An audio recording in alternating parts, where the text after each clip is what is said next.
Good afternoon, everybody. Thank you so much for joining us for one of our Leeds by Example chats with the very lovely Charlie from Leeds Wood Recycling and also very lovely Colin from Scrap.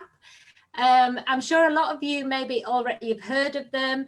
Maybe you'd just like to find out a little bit more about what they do, where they are, how you can buy from them. And if I'm a bit distracted, I'm just trying to answer any questions that are coming up on our Facebook page, which is really hard to do while you're doing this at the same time, but I will do my best. So thank you so much, both of you, for joining us. Do you want to give us a quick overview, Charlie, of what you do at Leeds Wood Recycling and why you do it, how long you've been going? Sure. So we are a social enterprise. We started, we've been going about 2.5 years now. We work with people who've been long-term unemployed or just volunteering for a range of different reasons. And we give free woodwork training and opportunities to people. So a lot of well, everything that we've made, which we'll be showing you today, has been made by volunteers. We also work by going into businesses and building sites, collecting their wood waste and repurposing and recycling it rather than it going into landfill. That's what we do. So we're a reclaimed timber shop. So we've got timber for sale and we've also got products for sale. Brilliant. As I can see a lot of amazing things behind you with the Christmas focus. So these are all made by the people who come to you to learn these woodworking skills. Yes, this year we started a project called the Skill Tree, which was funded by Leeds Community Foundation. And that has been peer-on-peer training. So every week we teach different products that you can make. And then as we get volunteers in, those volunteers become the teachers of the newbies. So yeah, it's really started to gather momentum this year. So we're going to be moving on to making furniture soon, which is really great because we've got people who've never done anything before who are now going to start making bookshelves and coffee tables and all sorts of things. Yeah, brilliant. And I've got loads of questions. I'll come back to you. But Colin, do you want to tell us a little bit about Scrap Store? I mean, I've known Louise, who's a founder, for a very long time, and I remember when her shop was on Kirkstall Road, but you're in the very beautiful Sunnybank Mills now. Yeah, so we're a scrap store based at Sunnybank Mills.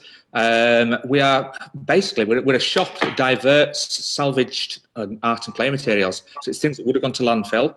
They're diverted for crafters, makers, play on all sorts of levels. It's a combination of a shop where you can actually come and buy these things, weird and wonderful things that you couldn't get anywhere else.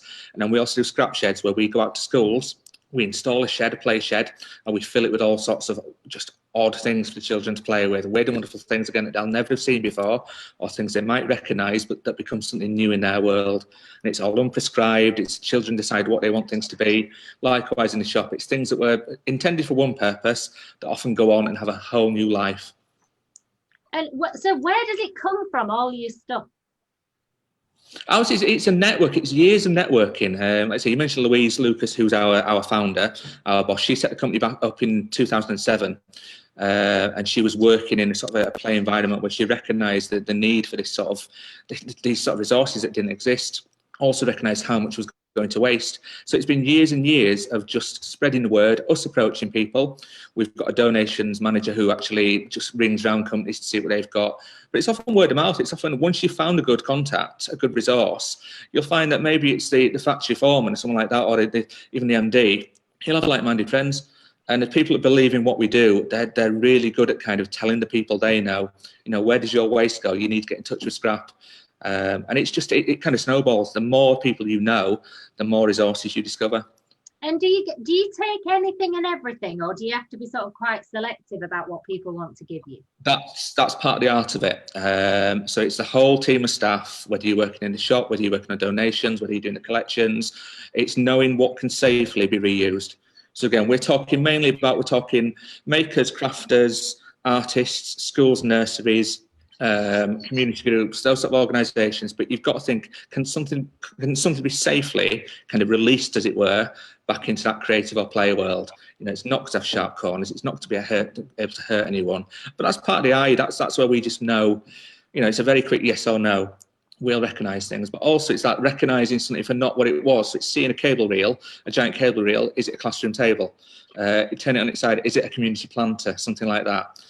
So it's just, it's part. I think it's a natural skill that we kind of have.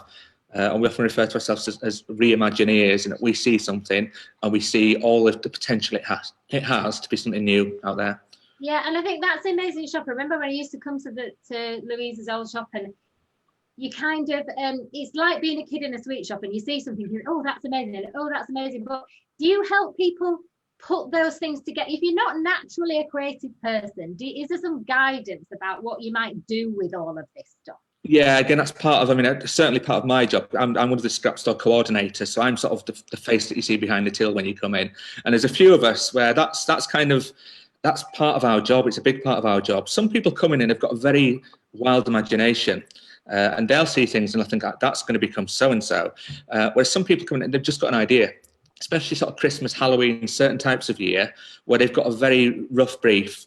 And they know what they want to do, but again, it's a bit overwhelming when you first walk in. It's a bit kind of, where do you start? So we're totally, it's part of the fun of working it. People just come up to us and say, look, I've got an idea, what could I do? And then it's us just bombarding them with ideas. You know, have you thought of this? You could do this, you could do that. And again, it's everything from materials to how you actually make it, how are you going to bond those materials together? How are you going to make sure that what you want to do works? It's a combination. I mean, the customers have amazing imaginations, yeah. Especially when children come in. If someone brings kids in, they just see things as just amazing, kind of, you know, something might be a robot to them, or a dog, or a car. So it's a little bit of each, yeah. Yeah, brilliant. And over to you, Charlie. We should say that your shop is open, so if you disappear or if you've got your mask on, that's because you've got some customers, which is brilliant. But tell us a little bit about here. Sorry for dashing off. Someone started walking through my workshop and I had to make sure they were okay. So give us an idea. What, yeah, I mean, where does your stuff come from? Where do you get your wood from? How do you decide what you want to take in? How do people give wood to you? Excellent. So we don't accept wood. Basically, we work a lot like a skip hire company, but without the skip. We've got a cage. And we do charge for our service, which is different from how scrap do it. The reason we charge is it means we can take everything, someone in collection, and then we do the sorting of what we'll keep. So it's sort of just a different way of doing it. We're part of a national enterprise, which is called National Community Wood Recycling. There are about 20 other franchise type things up and down the country. So there's one in Glasgow, Southampton, Bristol, Brighton. And basically what being part of that network does is it gives us the group clout to go and work with bigger companies such as Interserve, Galliford Try. So I'd say one half of our collections is going out to those bigger building sites where, again, we collect all their wood waste. And then we also go to local businesses, a lot like Scrap. And we collect all their wood waste. So that could be a rock climbers or I'm trying to think of all the other places. So furniture manufacturers, or there's lots of other places that we go to. And then we also do domestic collections, which are from people who, for example, want a shed taking away, or like some old decking, you know, house renovations, that sort of thing. So there's sort of three different ways, and we found that by charging it just means that we're more convenient, because we can just take everything off them in one go. That's how we work. So give us an idea of what you turn all that wood into. So if people were coming to Leeds Wood Recycling, or you've got an online shop, what could they buy from you? In our reclaimed timber shop, so at the moment we've just got a really great haul of 12mm ply, really clean sheets, probably about 300 boards, which is amazing. If you were buying those at like a high street place, it'd be about £27, and with us we can do bulk sales from £15 to £12. We also we get in scaffolding, so if people want to do shelves for home projects, that sort of thing. But also because we go to these like smaller independent businesses, we go to a caravan refurbisher, so we get lots of like plywood, circles, shapes. We get birch ply offcuts, which for a lot of people who are doing crafting type things, they would cost a lot of money. Yeah. Because we get like little bits. It's ideal for projects. So you can get like anything from, you know, pallet wood slats, things to make fences, or beams and sometimes flooring, sheet material, through to smaller stuff, smaller bits of hardwood, and yeah, things that we find along the way. And you never really know what you're going to get, which I'm sure is the same about. Yeah. So if someone wanted something in particular, your stock will change all the time depending on what you've collected in. So if people want something in particular, they're better to give you a call or just come for a mooch round, or what's the best way to do that? Yeah, so since COVID this year, we've just adapted a appointment system. That's our blanket way of going now. So you can book a time slot on our website, on the shop page, if you scroll to the bottom of the page. And basically what that gives you is two different types of appointment. You can either make an appointment to browse, so you can come and have a look at everything, or you can make an appointment where if you knew what you wanted and it was listed on our shop page, so for example, you want some of our products, you want some scaffold to the right size shelf, or if you know we've got something like the pearl ply, you can say, these are all the things I want, and I'm going to come and collect it on Tuesday at 3 o'clock. Right, okay. And that's how we work. So we're open Tuesday to Saturday, 10 till 4. And tell people where you are, how to get to you. So we're in Holbeck. It's LS11 9RT. And for those of you who maybe know Holbeck, we are near Dunelm Mill or Salford Van Hire or Northern Monk, if that means anything to anyone. Brilliant. And we were having a chat before, Colin, about where you're based in Sunnybank Mill, which is the most amazing place and a bit like a best kept secret, we were saying before. Yeah, again, we're in Farsley, which is LS28, and we're in the spinning mill, which is, people that know the area, we're the mill where Grumpy's and the mill kitchen are. It's easy enough to find. Once you're in Farsley, you can't miss Sunnybank Mills. Everyone knows it. It's kind of the heart of the community. But yeah, I mean, we're looking at, we've got a whole mill floor, and then once you get to us, we've got these jazzy graphics in the windows. So if you're just looking about, anyone could tell you whereabouts we are. But the mill complex in itself, it's great. It's kind of a mini salts mill in a way. There's a gallery here. There's a gallery shop. You've got the scrap store. Within the scrap store, we've got a refill shop. There's the Sunnybank archive. You can make a good half day out of coming over here. There's just about to be a microbrewery, Amity Brewery, are opening in the mill. They're going to have a beer hall and a beer garden, as well as actually brewing here. You get events, you get the Trouble at the Mill events done by the people at Constitutional. It's really thriving at the moment, Farsley. It's a really good suburb.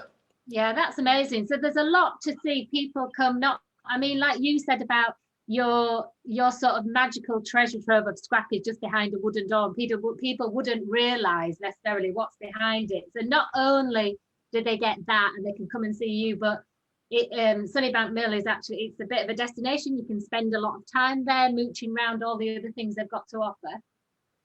Yeah, absolutely. I mean, when everything's up and running properly, I mean, we've got a cafe in the store as well, in the scrap store. When we're kind of fully open, we've got a cafe, we've got workshops going on. You could browse the store for a couple of hours without getting bored. It's really thriving on our floor of the mill alone. But like I say, you could have a wander around, go for lunch somewhere on the mill site.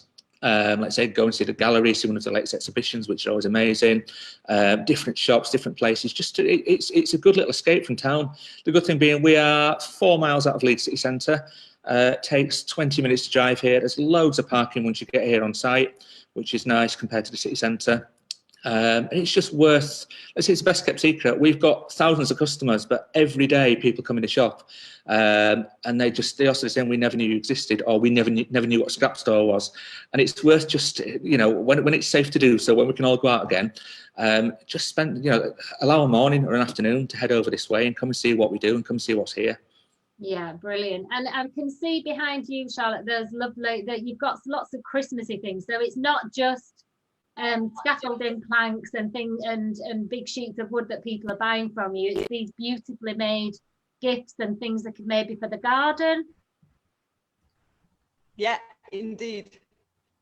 Sorry, the signal's gone a bit. Oh, it has. You're right. I can see you, but I can't quite hear you. Oh God. I can hear you now. Indeed. Well, that's fine. We can just keep going. I'll just hold things up. Just keep going. So these are like some fruit crates. Yeah, fruit and vegetable crates, for example. We've been making some little boxes which are great for hampers for people who are giving gifts. Just some nice little happy little decorations. This is a rustic tree, which is only £5. Also just some little more ornaments for the Christmas. Things like, yeah, pallet coasters. But yeah, behind me, you'll see that we've got like a reindeer family here, which are ideal for your front garden. We've left them plain so people can decorate them. We think we've got a few technical difficulties, and now I can't see Colin either. You've disappeared, but I can hear you. I can hear you. Yes. I don't know whether our viewers can see you or whether it's just my internet and your internet. I don't know, but we'll plow on. And I'm sorry if, I mean, I was wanting you to show some of the things that people could buy from you, but one of the best sort of windows into both of your worlds is to go on your online shop, so people can have things delivered or click and collect from Scrap Store. Is that right? Yeah, we were lucky that we launched the online shop just before the second lockdown started. We just got in there. It's still in its first month. It's doing really well. It's not everything from the store, and I think part of the appeal of the scrap shop itself is a very browsy sort of shop. You come in and you touch and feel, and you kind of look at all sorts of weird and wonderful things. But the website's amazing. You can go on there and again just have a look through and find things that you just can't get elsewhere. You can have things delivered. You can do click and collect where you come to the shop itself. Hopefully we're back open as normal next week. We're just waiting to hear, aren't we, what the tiers are and what the rules are. But if not, we've got a constant stream, people turning up all day doing the click and collect, or let's say having things delivered out to them. And there's a good selection on there. There are a few hundred items on there to keep people busy sort of throughout Christmas. Yeah, that's absolutely brilliant. And we were talking also before about there's a bit of a push to buy local and buy Leeds this Christmas, and there's going to be the launch of the Buy Leeds directory, which I think you are both either on or about to be on. Is that right? Yes, we're supporting it. We're on the directory. We're backing it in all of our social media, anything we're tweeting, anything we're sharing or posting, try to get a bit of a momentum going. It's a great campaign. I mean, the day it was launched, so many people jumped on board with it. And it's just nice to see that bit of sort of community spirit and just people kind of bonding together and helping each other. Yeah, I think it's really meaningful at Christmas that people want to, I mean, there's a stat, there's £42 million we waste in unwanted Christmas gifts. But actually, if you can buy really lovely things locally from local businesses, really trying to do the best in our city, I think that's something that will really resonate with people this Christmas. So I'm really sorry, everybody, and Colin and Charlotte, we are clearly having significant technical difficulties. I'm not sure anybody can see either of you at the moment. I'm so sorry, but thank you so much for the chat. It's been fab. If we get a chance to do this again, you've just come back, Colin. I can see you again now. Show it while you're on. Quick, show us some things that people can buy from Scrap. It's weird. It's very eclectic. We have things like sort of plastic bobbins, which are great for building characters and things. Plastic and cardboard bobbins. We have these amazing wooden boxes, which we actually fill and make into packs. We have theme packs where they come full of bits of scrap, but you can buy the boxes in themselves. Very popular. We've got things like weaving wheels. They're actually industrial light fittings, but they're great for making Christmas wreaths and things like that, just weaving in and out of. All sorts of things. Cardboard tubes, great big sort of yarn bobbins. I mean, it's so eclectic here. It's everything from huge cable reels through to little sort of selections of little rubber gasket rings and things. Again, giant sort of what we call a giant cotton reel, which is actually just a small cable reel. It's just the things I'm waving about now are just, a tiny fraction of when you walk around the shop. Each and everything's different. Just all these weird and wonderful sort of rainbow cables. These are just old electrical components that are just so colourful and so much fun. And they're like 10p each. Things start from sort of 10, 20p each. And you can easily fill a basket of goodies, plastic piping, just so many ideas, so many resources. And like I say, people always comment, they'll get to the checkout with a big box or basket full of things. And they're always amazed how cheap it was to buy these things compared to going to an art shop, compared to going to somewhere where you would have paid the same price and left with a couple of items. you can leave here with yeah, particularly like resources. you said, particularly for children, just to let their imaginations then run Yeah. riot, creating things with all of these amazing and wonderful things that you. I mean, that's something so similar. So that's a 10p. That's a rainbow cable. It's a 10p cable that would have been inside a computer or some sort of electronics. We've got hundreds of these. They weren't wanted. They were going to landfill. To children, they're robot arms or robot innards or something like that. Everything's just got potential and just unlimited imagination. And we love hearing, we love seeing what people do with our items. It's great when someone shares on Instagram or sends us a photo or even comes back in sometimes with something they've made. It's it's one of the real sort of fun parts of the job. Yeah, brilliant. Oh, thank you so much, both of you. I'm really sorry for the technical difficulties, but I'm hoping that we've sort of opened a window into your world and help people to understand what they can buy from you, and that they'll be, I mean, they're just treasure troves of things. So if you want gift ideas, particularly for your kids at Christmas, if you want to planters and things for your garden, or you're building raised beds, maybe, your wood can come from Leeds Wood Recycling. So not only are people supporting local businesses and local people like you, but they're buying stuff that would otherwise have gone in the bin. So it's just fantastic all around. Thank you both so much. Thank you for everything you do. And yeah, hopefully we'll get people to your website